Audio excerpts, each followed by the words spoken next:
La pièce commence sur Michel. Michel qui est un, un amateur de jazz et qui a trouvé dans la brocante un disque qu'il cherche depuis des années, et qui veut écouter tranquillement en revenant chez lui, et qui demande une heure de tranquillité, enfin une heure tranquille pour pouvoir écouter son disque qu'il a attendu pendant des années. Mais avant ça, j'aimerais que tu saches. Je suis pas très bien. Qu'est-ce qu'il y a?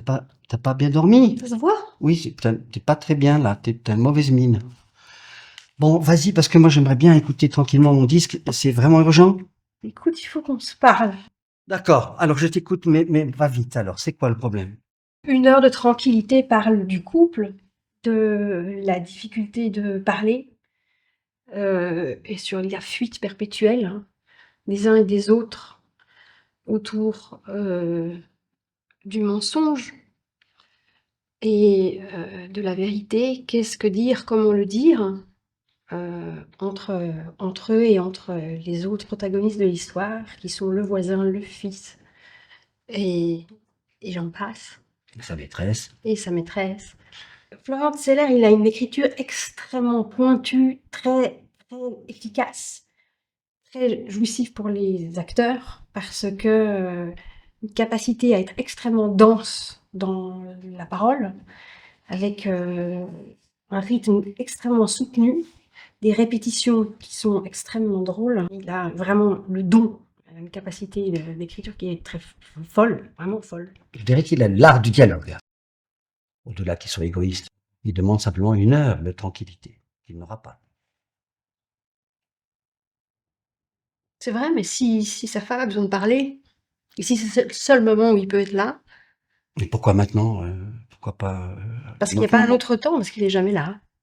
Et quand il est là, il veut être seul. C'est sûr, quelqu'un qui veut être tranquille pendant une heure, c'est pas compliqué quand même. Et pendant une heure, tout le monde vient l'emmerder. Donc c'est ça le problème. C'est une pièce extrêmement drôle, parce qu'elle nous renvoie à notre condition humaine, le côté dérisoire que sont nos relations. C'est ça, c'est tout.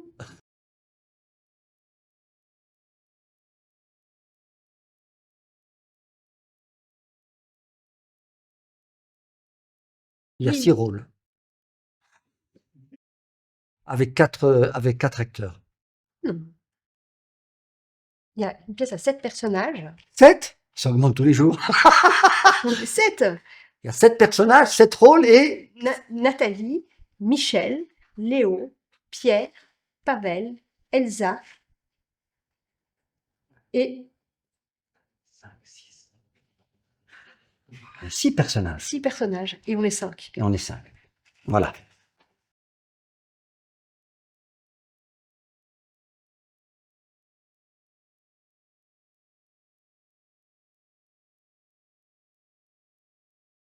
C'est un spectacle qui parle c'est une rencontre.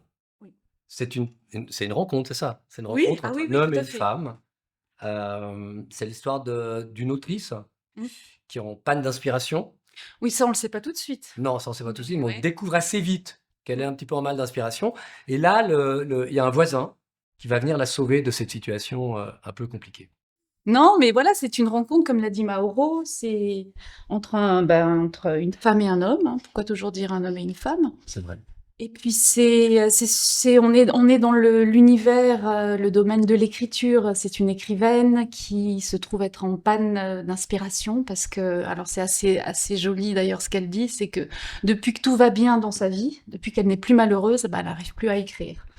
Ce qui nous a intéressé dans cette pièce, c'est l'écriture au prime abord.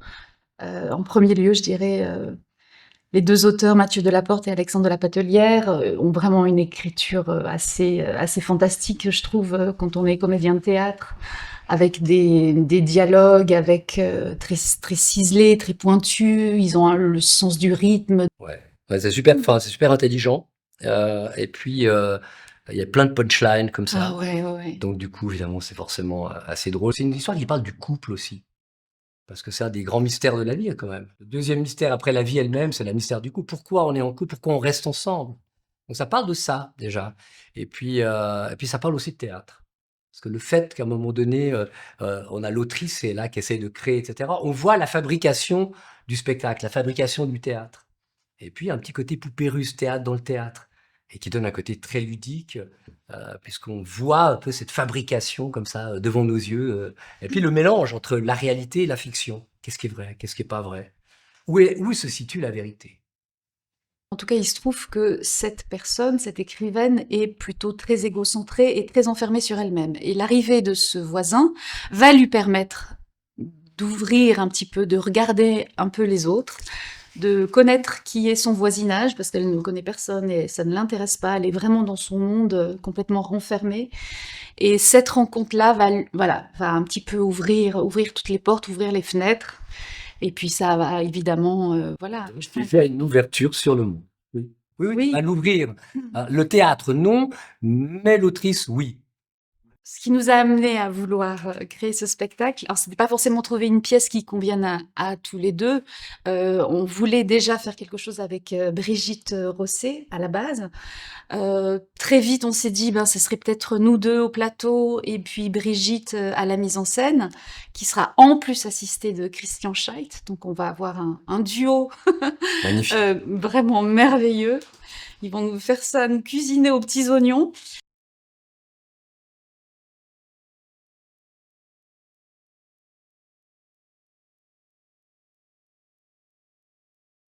Ça va faire des étincelles. Oui, ça va faire des étincelles, ça c'est sûr. Ils s'embrassent à la fin. Non, ah non, justement, non, non, non, non. Je pense que justement, ils s'embrassent pas à la fin. Oui, ben moi je dis qu'ils s'embrassent à la fin. Donc on verra qui c'est qui a raison.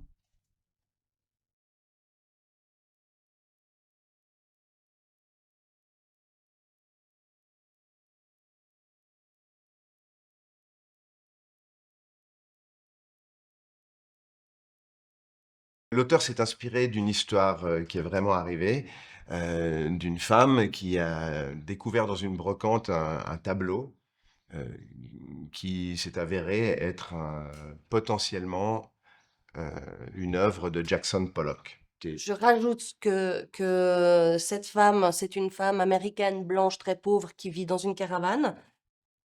Et en découvrant ce tableau qui potentiellement peut être un vrai, Pollock, Elle fait venir un expert pour essayer d'authentifier cette œuvre.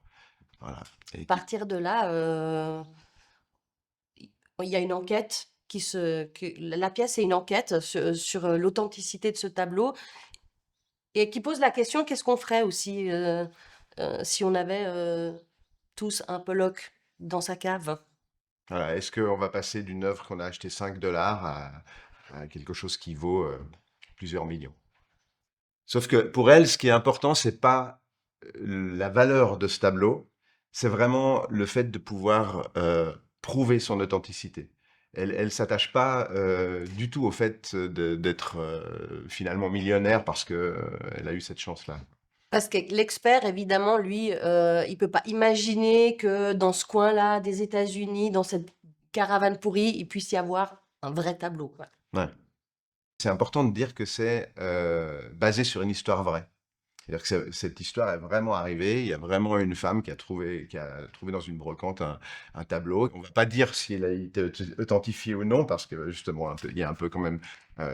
Bah, c'est l'enquête Voilà, il y a un suspense. cette pièce, c'est l'enquête Tout le long de autour de l'histoire, ce tableau. est-ce que vraiment on va se poser la question jusqu'à la fin de savoir si effectivement c'est un vrai tableau de Pollock et si c'est le cas, est-ce qu'il va être vraiment authentifié? Et puis, alors, une des choses qui est aussi intéressante enfin, qu'on a trouvé intéressante dans ce texte, parce que bon, bah, c'est un homme et une femme, et pour une fois, c'est pas une histoire d'amour. C'est pas une histoire de séduction. Non. Il y a absolument pas ce genre de rapport dans cette pièce. C'est vraiment des points de vue qui se défendent liés à ces différentes thématiques, quoi. Et ce qui est important pour lui, c'est sa valeur en tant qu'expert, c'est-à-dire son expertise. C'est-à-dire si tout à coup sa première impression est bonne ou mauvaise, c'est à ça qu'il va surtout s'attacher. Pour lui, c'est pas une histoire d'argent.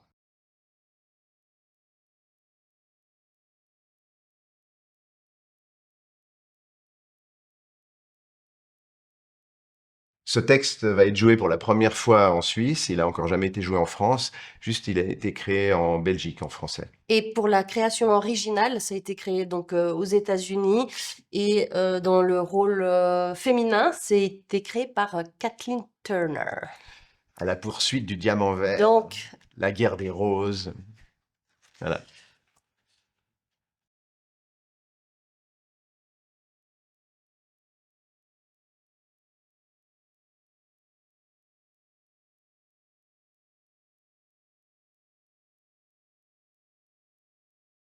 Ce spectacle parle d'une journée particulière, euh, d'une histoire d'amour, d'un jour entre deux êtres que tout oppose. Une femme mère de famille, fasciste, mère de 6 enfants, et un homme homosexuel. Leur rencontre est totalement improbable, mais elle a lieu. Elle est provoquée par leur solitude respective, le mépris dont ils sont victimes, pas seulement par le régime fasciste, lui, de manière plus concrète, mais elle, par la société en général, la société qui méprise les femmes. Et donc, ils vont se retrouver isolés dans un immeuble, tout le monde partant pour un défilé, et ils vont s'aimer, parce qu'ils vont se reconnaître. J'ai trouvé que les personnages avaient une humanité incroyable parce qu'ils ne se jugeaient pas. Et bizarrement, cette femme qui est fasciste, qui a un album photo avec des photos de Mussolini, qui le regarde comme s'il était un dieu, elle est touchée par l'humanité de ce personnage qui est exclu et qui ne la juge pas. À aucun moment, il ne la juge. Il la regarde, il l'observe, et puis du coup, ils se reconnaissent. Et c'est ce qui est beau dans cette histoire. C'est leur humanité à eux, leur tolérance. On a découvert ce texte par le cinéma, c'était un film culte pour nous. Même avant de savoir que ça avait été une pièce, l'idée de l'adapter au théâtre nous est venue. On en a eu l'envie immédiatement. Donc, la vie est bien faite parce que il existait déjà, enfin, Ettore Scola avait accepté que ce soit une pièce de théâtre et trouvait même que c'était une bonne idée. Alors, Romain Darol, je l'ai rencontré sur La crise, mis en scène par Jean Lhermier, et je l'avais vu jouer auparavant dans Phèdre, mis en scène par François Gremaud. Un seul en scène où il est incroyable. Et ça, c'est pas démenti quand j'ai joué avec lui parce que j'ai trouvé que c'était un magnifique partenaire. Avec Sylvain, on s'est dit que c'était une idée assez originale de le prendre pour jouer ce rôle parce qu'il se détache de l'image de Mastroianni et que sa finesse de jeu allait servir ce texte et qu'on ferait un beau duo tous les deux.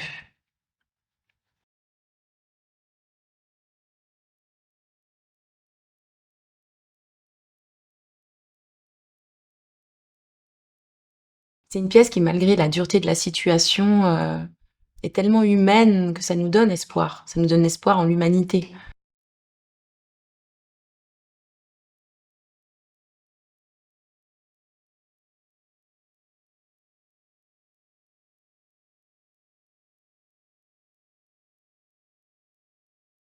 Ce spectacle, ça parle de plein de choses. Je dirais d'abord que ça parle de beauté, de la beauté, mais aussi de la violence du monde. Et les thèmes, c'est l'amour, l'émerveillement, l'enfance, mais c'est aussi l'injustice,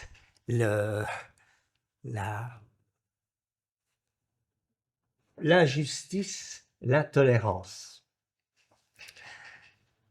C'est un regard poétique et caustique sur le monde. C'est un montage de petits textes, de textes très ramassés, très incisifs, une sorte de mosaïque qui met en rapport, qui fait dialoguer deux grands poètes, Jacques Prévert, je dirais que tout est parti d'ailleurs de Jacques Prévert, et Francis Blanche, qu'on connaît plutôt comme humoriste, bouffon, etc., mais qui a écrit des très très beaux textes. Et ces deux auteurs, qui étaient le point de départ de ce spectacle, ont une écriture très originale, très libre, et c'est deux grands enfants, on va dire. Et c'est d'ailleurs pour ça que on va saupoudrer avec Annick van Kennel, avec qui je signe la conception, on va saupoudrer ça aussi avec des petites interventions, des petites touches lunaires d'un certain Torpatov, qu'on peut dire, alias Bénédicte Gamper, qui reste très présent encore dans le théâtre du Crève-Cœur. Ça nous a semblé une évidence. Ces trois grands enfants, si j'inclus donc les deux premiers, trois grands rêveurs, libres et joueurs. Sophie et moi, on sera donc les interprètes de ces magnifiques textes de Prévert et de Blanche sur les musiques de Pascal, qui sont magnifiques aussi, bien sûr. On va chanter, on va dire des textes, on va jouer beaucoup, on va s'amuser. Ce spectacle est-ce qu'il s'adresse aux adultes? Bien sûr qu'il s'adresse aux adultes, aux grands enfants, j'espère que sont les adultes, aux adultes qui n'ont pas perdu leur esprit d'enfance, voilà, leur regard d'enfant. Le petit caillou dans la chaussure, c'est rapport à l'enfance, dont j'ai parlé tout à l'heure, c'est rapport à la fragilité. C'est ce petit caillou, quand on est enfant, est-ce qu'on va continuer? Est-ce qu'on a envie de l'enlever? Est-ce que si on laisse son petit caillou, ça donne une démarche un petit peu chaloupée, bizarre. Ce petit caillou, c'est peut-être une alerte de rester vigilant, de rester pointu.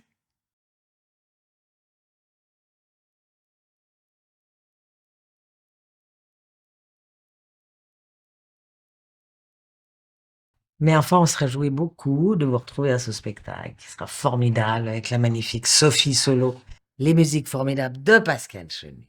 La mise en scène La mise en d'Annick scène d'Annick van van Kennel. Et voilà, et ça Et- sera super. Et ça suffit pour aujourd'hui.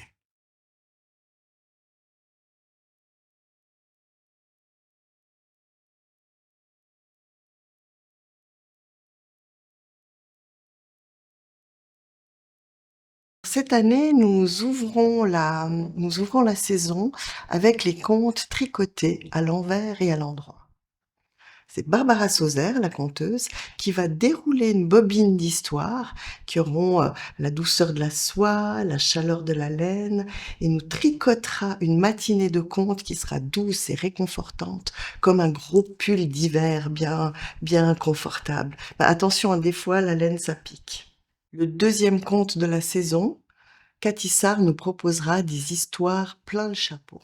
Elle apportera un chapeau, vraiment un chapeau sur scène, rempli de petits billets, et chaque billet comportera une histoire, une surprise, une aventure, et Cathy Sarr aura besoin de la complicité du public pour venir piocher un petit billet et créer ensemble la matinée de contes. Pour le troisième rendez-vous, de père en fille, Claire Heuvekemeyer et Aude Pivot, la violoncelliste, vont nous raconter un conte acidique qui raconte la colère d'un roi contre sa fille qui va du coup s'enfuir et le roi en colère va envoyer un messager à sa recherche. Nous allons suivre les aventures du messager jusqu'à l'autre bout de la terre et va-t-il retrouver la jeune fille? Que va-t-il se passer? À vous de le découvrir. Pour le quatrième rendez-vous, prenons le temps. Quelle merveilleuse proposition. Vous savez que les contes, c'est une véritable machine à voyager dans le temps. Dave Foster va nous proposer un voyage plein de sagesse et d'émerveillement, hein, où chaque conte sera comme une montre invisible qui bat au rythme de notre cœur. Et pour clôturer la saison, au cœur des arbres, une forêt d'histoire. Quand les arbres se mettent à parler, c'est fou ce qu'ils sont bavards. Il faut dire qu'ils en ont vu des choses. Des loups affamés, des bûcherons, des jeunes filles perdues, des vieilles habitant dans la forêt, des animaux, des oiseaux. Claire Parma en a récolté plein de ces histoires et va nous les raconter.